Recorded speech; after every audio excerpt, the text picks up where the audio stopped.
성도들이 좋아하는 성경 구절이 있습니다. 오늘 이 구절도 그 중에 하나입니다. 그런데 우리가 성경을 읽으면서 성경 구절 하나만 떼어서 읽으면 안 됩니다. 성경은 반드시 맥락을 따라서 읽어야 그 뜻을 제대로 알 수가 있습니다. 시대 상황을 따라 주어지는 말씀인데 그 말씀이 오늘을 사는 우리에게 어떤 의미로 주어지는가를 알아야 합니다. 이걸 이해하려면은 신학적인 용어로 독일 말로 지츠 임 레벤이라고 말을 합니다. 지츠라는 것은 자리고 레벤이라는 것은 삶, 한마디로 말해서 삶의 자리라고 말을 합니다. 그렇다면 예레미야가 예레미야서를 쓸 때에 그 시대 상황, 삶의 자리가 있지 않겠습니까? 그걸 알아야 되는 거지요. 그렇지 않고서 한 구절만 딱 떼어가지고 하나님 생각은 평안이다, 재앙이 아니다, 미래와 희망 주는 거다, 이것만 이야기를 하게 되면은 어떻게 되겠습니까? 이혈령 비혈령이라고 하지 않습니까? 귀에 걸만 귀걸이, 코에 걸만 코걸이식이 된다는 말입니다. 전 세계가, 우리나라 또 우리 한국 교회가 지금 코로나 때문에 몸살을 앓고 있지 않습니까? 이것이 바로 현재 우리들의 삶의 자리다, 이렇게 생각하면 되겠습니다. 예레미야서는 예레미야의 삶의 경험에서 나오는 글이고 그 시대 상황에서 주어지는 하나님의 말씀을 기록한 글입니다. 그렇다면은 그때의 예레미야 시대의 예레미야 상황의 예레미야의 경험에 그때 주어지는 하나님의 말씀의 기록이 오늘을 사는 저와 여러분에게 어떤 의미가 있겠습니까? 오늘 본문은 29장 7절에서 14절인데 한 구절만 읽었습니다.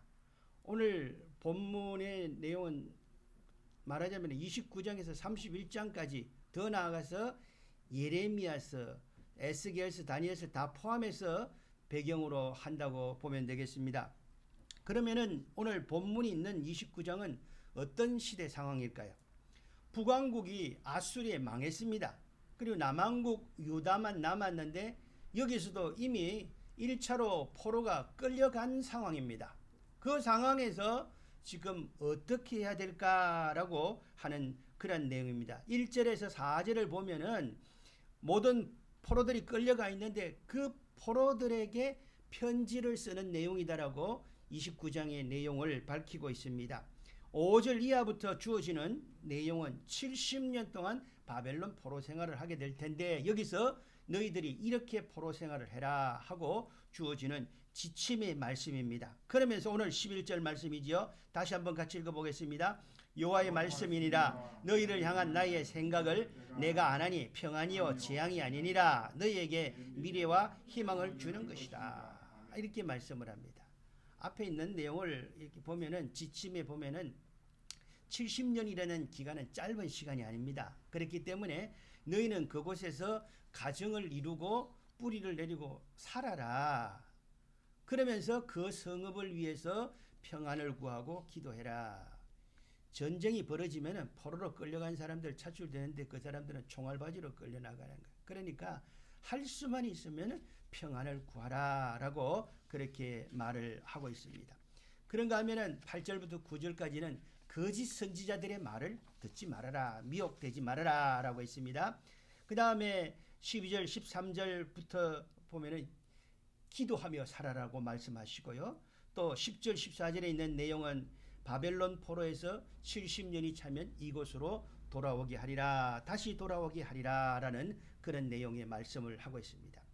여기서 70년 포로 생활이 끝나게 되면 다시 돌아오겠다 하는 이 말씀에서 새 언약이라고 하는 그 말씀을 하게 되고 거기서 신약 구약이라는 그 용어가 나왔습니다. 31장 31절에서 34절에서는 보면은 뭘 기다려? 영어로 신약 구약. 여호와의 말씀이니라 보라 날이 이르리니 내가 이스라엘 집과 유다 집에 새 언약을 맺으리라. 이스라엘이 출애굽에서 언약을 깨뜨렸기 때문에 다시 새 언약을 세운다라고 말씀을 합니다. 히브리서 8장에서도 새 언약을 언급을 하고 있습니다. 출애굽 언약 후에 900년 만에 예레미야를 통해서 새 언약을 언급을 하고 예레미야 선지자 이후 600년 그때 예수님께서 오셔서 예수님께서 십자가를 통해서 새 언약을 세웁니다. 여기에서 구약과 신약이라는 말, 새 언약이라는 이 말로 이 용어가 구분이 되는 말이 나왔습니다. 포로 생활은 가나안 땅, 지금 살고 있는 자기네들 왕국이 아닙니다. 다른 나라입니다. 그것도 적국이죠. 포로로 잡혀가서 살아가야 되는 그런 고달픈 생활입니다. 원하지도 않았습니다. 어쩔 수 없이 끌려간 땅에서 살아야 합니다. 그런데 하나님은 평안을 말씀하십니다. 70년 후에는 회복시키겠다고 말씀을 하십니다. 한 걸음 더 나아가 보겠습니다. 이 말씀을 어떻게 우리가 풀어야 할까요? 제가 이 말씀을 읽고 묵상하면서 하나님께서 저에게 이렇게 연결을 시켜주신 말씀을 읽었습니다. 히브리서 11장은 믿음장이라고 합니다. 믿음의 조상들에 대해서 이야기를 합니다. 이들의 특징은 무엇입니까? 처음에 붙는 전제 용어가 있는데 그게 뭐예요? 모든 그 믿음의 조상들에 대해서 이야기를 할 때, 언급할 때 뭐라고 했습니까? 믿음으로 아무개는 믿음으로라는 말이 붙어 있습니다. 다른 말로 하자면은 그들이 살아갔던 그 삶의 자리가 어떤 자리였냐고 했을 때 하나님께서 부르시는 자리였다는 거지. 하나님께서는 성도들을 부르시고 또 주의 종으로 부르시고 그들에게 부르신 자들에게 또 사명을 맡기십니다. 해야 할 일을 우리에게 주신다는 겁니다. 하나님의 부르심을 우리가 듣는데요. 때로는 성경을 읽다가 설교 말씀을 듣다가 기도하다가 찬송하다가 심지어는 어거스틴처럼 아이들이 노래하는 노래소리를 듣고 성경책을 펴서 읽고 그가 돌이키는 그러한 자리로 나갑니다. 하나님께서 부르시는 것은 다양한 방법을 통해서 부르신다는 거지요. 저와 여러분은 언제 저와 여러분을 부르시는 하나님의 음성을 들었습니까? 몇 년이 지나도 아니 수십 년이 지나도 또렷하게 생각나는 그 하나님의 부르심의 음성을 기억하고 계십니까? 히브리서 11장에 나오는 믿음의 조상들은 하나님께서 부르시는 자리로 나아갔습니다. 무엇으로 나갔습니까? 믿음으로 나갔습니다. 그 부르시는 자리는요 다양한 자리입니다. 애굽에서 총리가 되기도 하고요, 바벨론에서 총리가 되기도 하고요, 사사도 되기도 하고 왕이 되기도 합니다. 홍해가 갈라지는 기적의 사건도 있습니다. 그런가 하면은 옥에 갇히고 환난과 죽음도 있습니다. 사자굴 속에 던져지기도 합니다. 때로는 미친놈 소리 들어가면서 방주를 만들기도 합니다. 어디로 갈 바를 알지 못하고 나아갈 때가 있습니다. 갈등이 있지요. 갈대아 우로에서 불렀지만은 바로 가지 못했기 때문에 하란 땅에 머물고 있습니다. 아버지가 세상을 떠나고 난 다음에 다시 부르시는 하나님의 음성을 듣고서 나아가는 그럴 때도 있다라는 사실입니다. 그들은 하나님께서 부르시는 자리로 나갈 때 믿음으로 응답을 했습니다. 머무르든지 떠나든지 형통할 때든지 곤고할 때든지 때로는 갈등과 고민이 있어도 결국은 전지전능하신 하나님의 경영을 믿었습니다. 하나님의 섭리를 믿었습니다. 우리가 잘 알고 있는 구절이죠. 히브리서 11장 6절 말씀 같이 한번 해볼까요? 믿음이 없이는 하나님을 기쁘시게 하지 못하나니 하나님께 나아가는 자는 반드시 그가 계신 것과 또한 그가 자기를 찾는 자들에게 상 주시는 이심을 믿어야 할지니라. 아멘. 모든 전제는 뭐예요? 믿음으로. 하나님을 기쁘시게 하는 것은 뭐냐? 믿음이다. 믿음. 그렇다면 이 믿음은 어떤 믿음입니까? 야고보서 2장에서는 이렇게 말합니다. 네가 보거니와 믿음이 그의 행함과 함께 일하고 행함으로 믿음이 온전하게 되었느니라. 이에 성경에 이른바 아브라함이 하나님을 믿으니 이것을 의로 여기셨다는 말씀이 이루어졌고 그는 하나님의 벗이라 칭함을 받았나니. 콜리지라는 사람이 그렇게 말했다고 했죠. 일반적인 진리가 아주 비범한 진리가 되는 것은 행동이다. 행동으로 옮기는 것이다. 하물며 하나님의 진리는 보통 진리가 아니죠.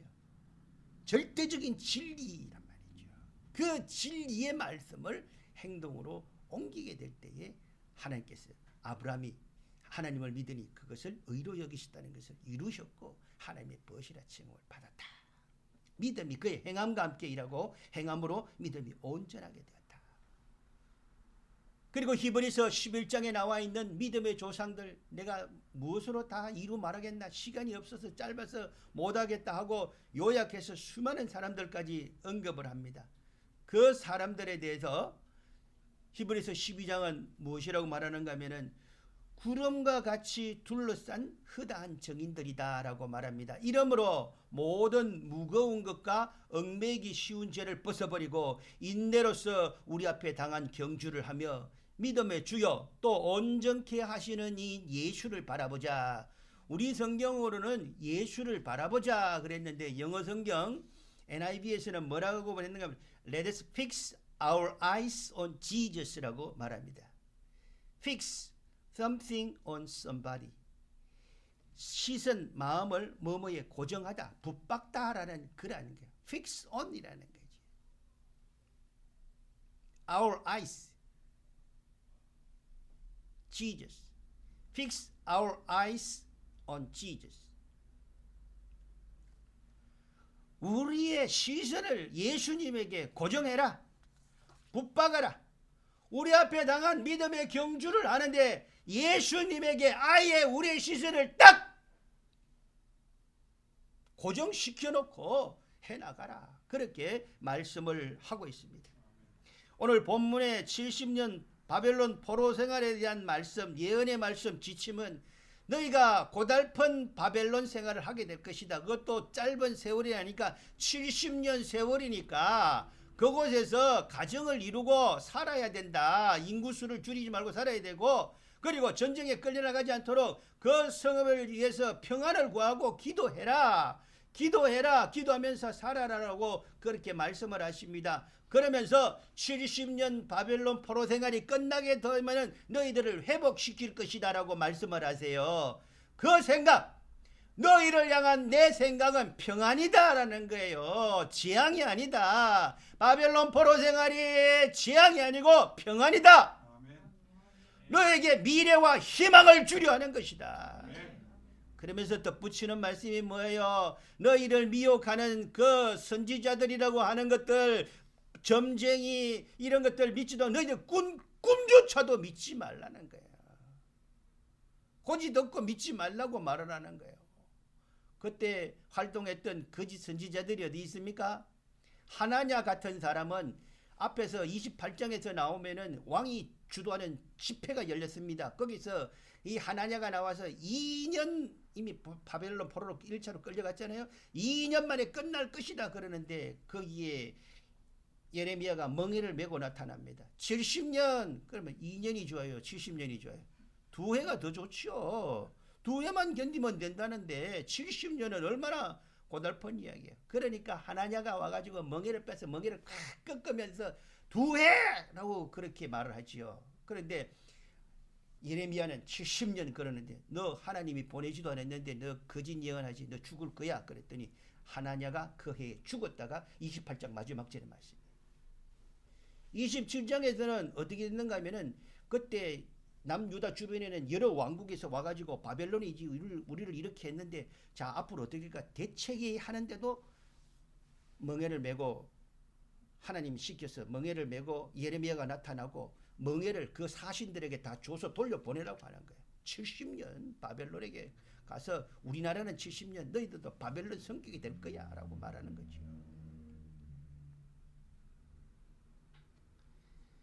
아합, 시드기야, 스마야 이런 사람들은 그 이후로 활동한 사람들입니다. 거짓 예언자들이에요. 그래서 하나님께서 뭐라고 말씀을 하는가 하면은 내가 저희를 보내지도 않았고 내가 저들에게 내 말도 일러주지 않았는데 저희들은 가서 내 이름으로 거짓 예언을 한다는 거예요. 여러분, 하나님께서 우리에게 가라고 하는 자리는 좋은 자리도 있고 기적의 자리도 있다 그랬어요. 형통의 자리도 있다 그랬어요. 그런가 하면은 어려운 자리, 심지어는 죽음에 이르는 자리도 있다는 겁니다. 그럴 때에 온갖 잡것들이 하나님 이름 빙자해서까지 말을 하고 있어요. 그럴 때 미혹되지 마라. 한번 해봅시다. 미혹되지 마라. 너희는 나만 보고 내 말만 들어라. Let us fix our eyes on Jesus. 예수만 바라보자.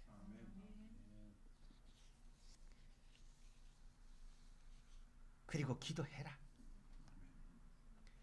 저와 여러분은 언제 하나님이 부르시는 음성을 들었습니까? 몇 년이 지나도 아니 몇십 년이 지나도 또렷하게 기억나는 그 하나님이 부르시는 음성을 기억하고 계십니까? 지금도 계속해서 하나님은 저와 여러분에게 음성을 들려주고 계십니다. 말씀하고 계십니다. 부르시고 계십니다. 그 음성 하나님의 부르심을 지금 듣고 계십니까? 어느 자리로 가라고 나를 부르십니까? 어느 자리에 머물러 있으라고 나에게 말씀하고 계십니까? 지금 나는 이 시간 하나님께서 나에게 명하시는 그 자리에 서 있습니까? 오늘 예레미야 선지자의 입을 통해서 하나님께서 저와 여러분에게 무엇을 말씀하고 계십니까? 무엇을 원하고 계십니까?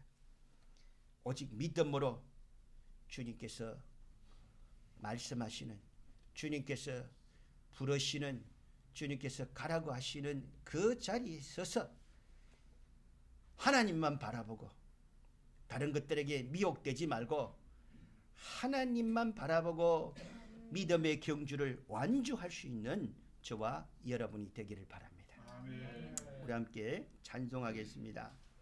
찬송하는데 제가 블루투스를 하나 가져왔습니다.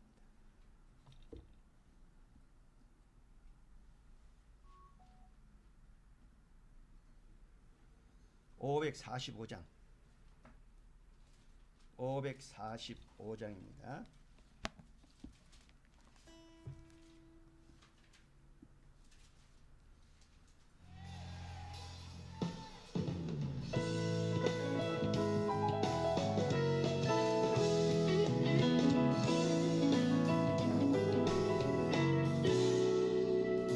이 눈에 아무 정관이 배어도 정관이 배어도 믿음만을 가지고서 늘 걸으며 이 귀에 아무 소리 아니 들려도 하나님의 약속 위에 서리라. 이 눈에 아무 소리 아니 배어도 믿음만을 가지고서 늘 걸으며 이 귀에 아무 소리 아니 들려도 하나님의 약속 위에 서리라.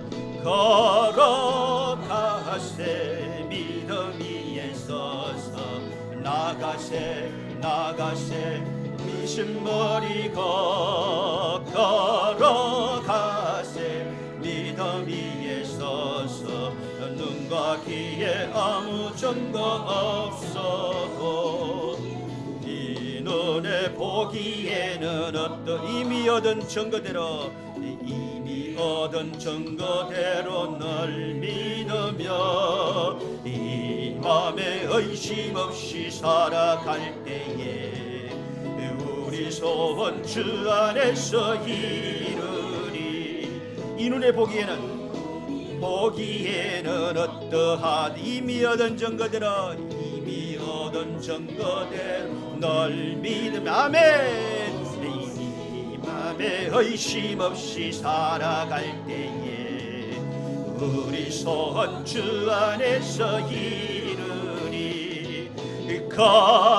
걸어가세 믿음 위에 서서 나가세 의심 버리고 걸어가세 믿음 위에 서서 눈과 귀에 아무 증거 없어도 걸어가세 믿음 위에 서서 나가세 나가세 의심 버리고 걸어가세 믿음 위에 서서 눈과 귀에 아무 증거 없어도 함께 기도하겠습니다. 주여 삼창하고 기도합니다. 주여 주여